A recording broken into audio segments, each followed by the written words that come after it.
Whoop, we back, y'all. What's up? Welcome to our channel. I'm sorry. And I'm Kaminsky. Oh.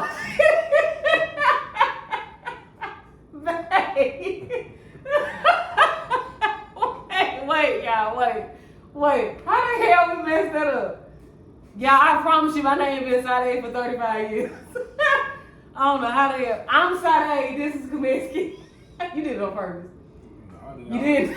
It just flowed. Yeah, it just flowed. Welcome back to our channel, y'all. We took a couple of weeks off.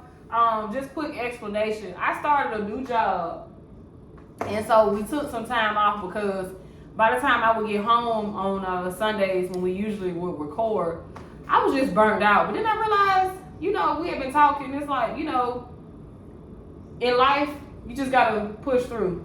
That's what we was talking about today. So we're trying to push through, and we will be back every week like we were before, more consistent on the video. So we do apologize, but with the time off, it's giving us a chance to really talk about topics and stuff today. So I need a break. You needed a break? Yeah. He needed a break. My poor baby, y'all. Y'all know I gotta make sure my man break, baby. You know what I'm saying? Make sure he. How old are you again?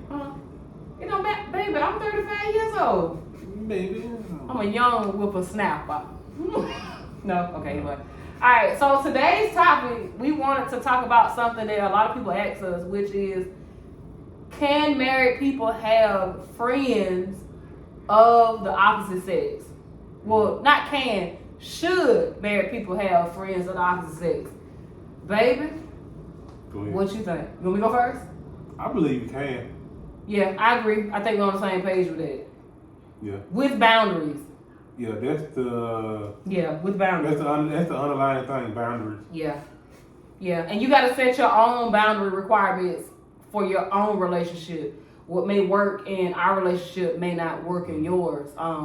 But you must set that boundary, and you have to remember that your loyalty must be to your spouse. Ultimately, it's not to your homegirl or your homeboy. Mm-hmm. It's to your spouse. At the end of the day, who you got to sleep next to tonight? Yeah. Who gonna be farting in the bed at 2, 3 o'clock in the morning? You know what I'm saying? You know what I mean? You gotta roll with the punches, baby. It's a natural body function. It is. That thing be stink though. So yeah, you gotta set your own boundaries. So what exactly are boundaries? What if somebody said, well, what's a boundary? What would you consider a boundary, baby? Let's say a female friend, like dinner. Mm-hmm. With, I say you gonna be there, I'm be there. Mm-hmm. That ain't nothing really private. If it is, it's business related, but this is a whole different thing. Like, business partners and friends are different. Okay. I agree. I think for me, it's just, a boundary really is just like, when you just gone too far, you cross the line. Like, that's how I see it. And so, for me, it would just be not, actively communicating what's going on. Because then you leave a space for distrust to sort of... leave a gap to... Exactly. Whatever, you know what I'm saying? Mm-hmm. You got wondering in your mind. That's true. And it's human nature, too, when you try to fill in the gap. You're not going to fill in the gap with facts. You're going to fill in the gaps with what it looks like. Yeah. And you can't always go about what it looks like. We was talking about the word of the day for the Bible today, and it says, I'm sending you out in the world as sheep amongst wolves. So you can't go by what it looked like. You go by what it looked like, you could end up being wrong. And also, too, that's prideful, too. It's humble to say, you know what, maybe I'm wrong. Yeah. But when you leave those gaps, you leave space for people to make assumptions. And as we talked about before, assumptions are like the number one relationship killer. Because feelings aren't facts. Feelings are just feelings. Yeah. And feelings come in what? All shapes and forms. They come in all shapes and forms, and they come and go. Yeah, because assumptions are like, you know what I'm saying, like a fill in the blank book. Yeah. You just, I think, you know what I'm saying, you fill in what? Yeah. But you're not there, you don't know. Yeah, that's true.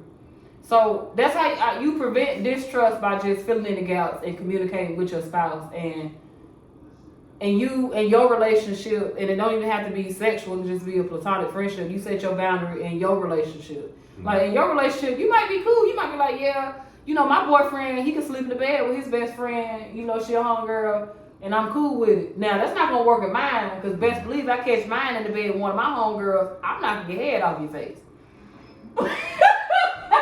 You like I threaten you? Like I threaten you real smooth up? You scared? Look at me. Like, This nigga over there scared. I am not, but Scared of hell. But yeah, it's kind of like, yeah. like, nah. But I'm just saying, but you can't judge, like I said, because it's some people that may say you can't have friends of the opposite sexes when you are married, and I would say that's why I go back to whatever works in your relationship. If you with somebody that you know is a serial cheater, you know what I'm saying? Maybe not. You know what I'm saying? But we both have been in scenarios where we both went too far with friends of the opposite sex.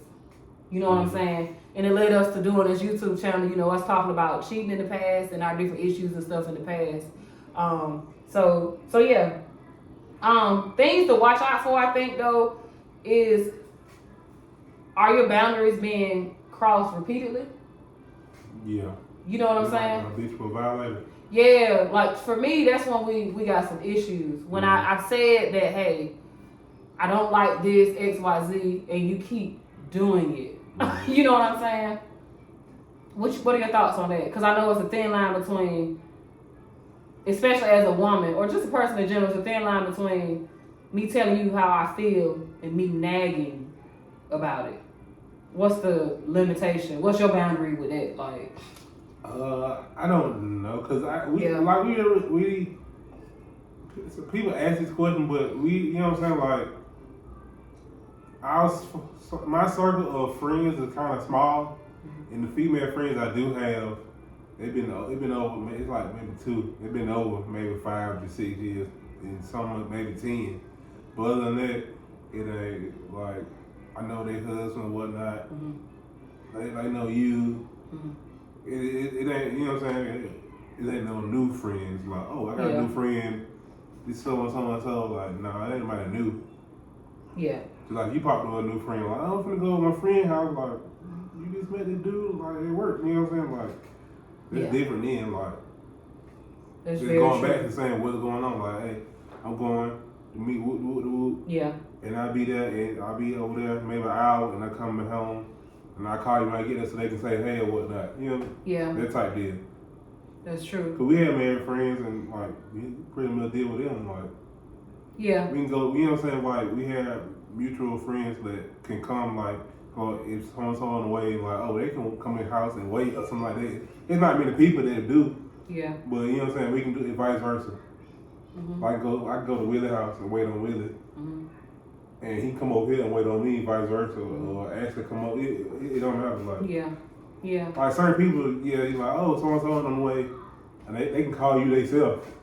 That's different. You know what I'm saying? Like, I might have a friend that's, you can call them too, like, hey, whoop, surprise birthday party. So it's gonna be stuff like that too coming into hand. But it's communication. That's true. Communication is key. I can't stress it enough. You're looking at 2 people who have struggled with communication throughout the years. And like I said, our communication issues led to cheating. So make sure that you communicate. If you want your relationship to work, you need to communicate. You need to, because they need to know where you stand and vice versa, so that if there's anything that needs to change or readjust, whatever the case may be, y'all can work on it together. Otherwise, you're just going to resent the person that you're with. Because people can't read your mind. I've learned that a lot through the years. I used to think that my husband just kind of knew what was going on with me. It's like, okay, well, you should know. We've been together and this and that. No, he don't always know. He's not me. He don't have the same mind I have. He don't have the same, you know, my trigger's not the same. Yeah, same triggers. That's what I'm saying. He may have the same feelings, meaning we both, it's a part of the human experience. We both experience sadness, anger, happiness, stuff like that. But what triggers his feelings are different than what triggers mine. We might be watching a movie and I might be crying like hell, and he might be looking at me like, okay, I thought it was funny. You know what I mean? And I have to be okay with it. Yeah. So the next point is, when should you end these friendships? Like, say for instance, somebody continues to cross your boundary. Should you end that friendship and say, you know what, it's not worth the friendship is not worth me causing any type of strife in my home between me and my partner. Yeah, like that. That the value of that friendship or relationship is pretty much zero then. Yeah, because you don't respect me. Yeah, you know what I'm saying? And you don't, you know what I'm saying? People you value relationships. Mm-hmm. You know what I'm saying? Like, you value your money. Thanks. The same way. You don't want no cheap, you know what I'm saying? No cheap dinner.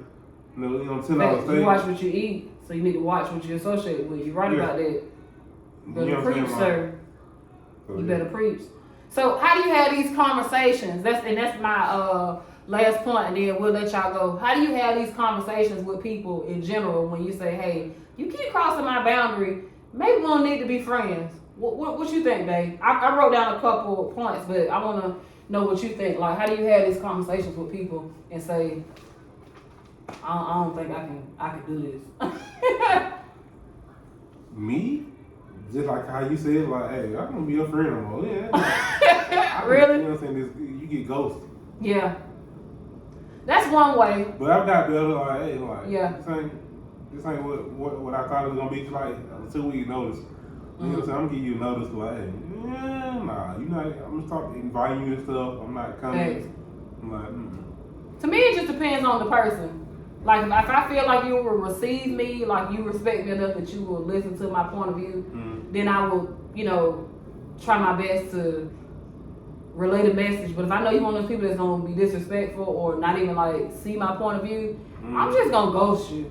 To be completely honest, and you just never gonna see me again. Will I move on? Yes, but I just won't hang out. I just won't hang out with you. Yeah. No ill will, but you're not gonna disrespect me and make me feel bad for having an opinion. you know what I'm saying? But the 3 points I wrote down, just real quick. To have a conversation with somebody, you just want to be present. You just want to keep it. You don't really have to veer too deep into the past. I learned that from personal experience. You just, let's talk about the current thing that offended me. If we are strong enough in our relationship, we should have been covering stuff that's been going on the whole time. So we should be up to date with our offense anyway. So I should be able to tell you, hey, what you did yesterday, XYZ, instead of saying, hey, what you did 14, 15 years ago. You know what I'm saying? You should be able to say that. Second one is have empathy. You got to be able to put yourself in somebody's shoes. Sometimes people will cross your boundaries by mistake. I know I've crossed people's boundaries by mistake, especially if you don't communicate to me what you like and what you don't like. I'm just gonna show up as me. Yeah, because I don't like touchy feely people. Yeah, me neither. Don't come to my personal space. Don't do that at all. Yeah. Don't do that. Don't do that. Not unless I invited you in. No. I might sit there and key with you, but I took a mental note that I don't like you. I'm being honest. You know what I'm saying? Oh, don't like him, don't like her. Just being honest, but I'm gonna key with you. And the last is be self-aware. You have to know how you come across too. If you have not told somebody your boundary, how you gonna get mad that they break it? Yeah. You know what I'm saying? If I don't say, hey, the only thing I want to drink is Diet Coke, remember earlier here, and they bring you a regular Coke, you can't get pissed off at them because you didn't ask for the Diet Coke. How they supposed to know you want a Diet Coke? No, they're not. You said you wanted a Coke. That's a real life scenario. But you wanted the sugar-free Coke. I did. I want a sugar-free Coke. I'm not diabetic, but I be scared I'm going to get diabetes. I be going sugar-free sometimes. I do, y'all. You know, my mama died at 44. She was real sick. She had diabetes, all kind of things. So, I'm closing in on the gap. I am 9 years. So, I get a little paranoid sometimes. But neither here nor there. He was supposed to bring me the Coke I wanted. I ain't tell him the Coke I wanted. So, he brought me a regular Coke. I drank it. I drank it. I shared it with my baby. And I didn't get mad simply because I did not communicate exactly what I wanted. My communication was too vague. You know what I'm saying? So I just said Coke. Hell, it's about what? 5, 6 different variations of Coke? Yeah, there's so many Coke. So I appreciate the Coke, baby. I know. Give me a shit. Drink it. I'm gonna give you a kiss for real, baby. Come on. Now. No, we're doing a video. I don't want it. You don't want it. Remember that. As soon as we get out of this video, watch. It's recorded. It's history. It's history now. It's all good. I feel rejected, but one thing about it, I kiss my damn self. Facts. So, self-love. Make sure y'all subscribe to our channel, right? Yeah. Like, comment, let us know what you think. Last thing, what's your top 3 favorite movies? Mad Max. Mm-hmm. Christine. Mm-hmm. Back to the Future. Okay. Mine, I'm gonna go with Lion King, the original version, the one that came out in 1994.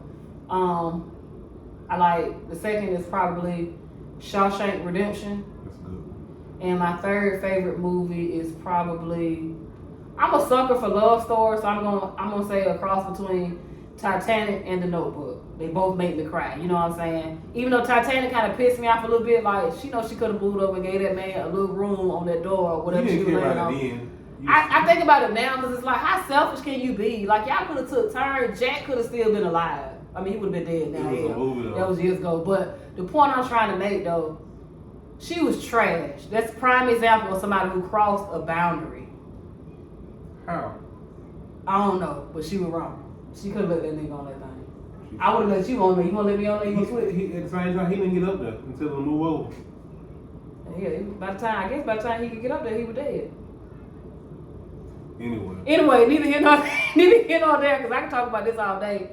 Y'all make sure y'all comment on the video. Let us know what you think. Give us suggestions with topics, and also let us know what your top 3 movies are. Let's have a conversation. Who the leg? Kids. what's up, bro? Got my damn kids though.